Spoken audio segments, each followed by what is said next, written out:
Lakini dhambi ya tatu ya watumishi wa Mungu, wengi wao ni wazinzi na washerati, mpaka wengine wanaangalia picha za ngono huku ni watumishi wa Mungu. Wamelala na wake za watu, wamelala na mabinti. Nyumba ya Mungu imechafuka, na ilipochafuka nyumba ya Mungu, dunia imechafuka, na dunia imechafuka, hasira ya Mungu imekaribia.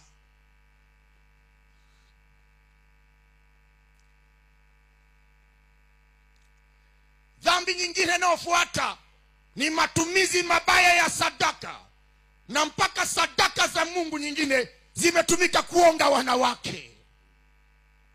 Maskini anatoa sadaka, muuza nyanya anatoa sadaka, muuza machungwa anatoa sadaka, mchungaji anaenda kumpa mwanamke wanalala naye.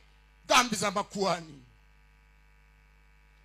Wengine kwa kupenda vyeo na umaarufu wameshakuwa wachawi na wanaoshinda kwa waganga wa kienyeji. Dhambi za makuhani. Dhambi nyingine ya makuhani, wameshindwa kuhubiri utakatifu na uadilifu na kutangaza sheria za Mungu kama inavyopaswa kutangaza.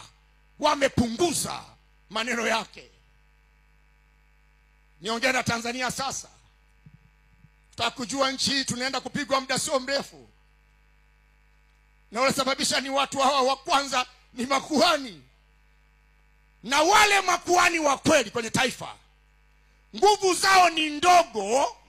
Hawajawekeza mpaka Mungu aweze kusema naweza nikasaidia nchi kwa sababu yao.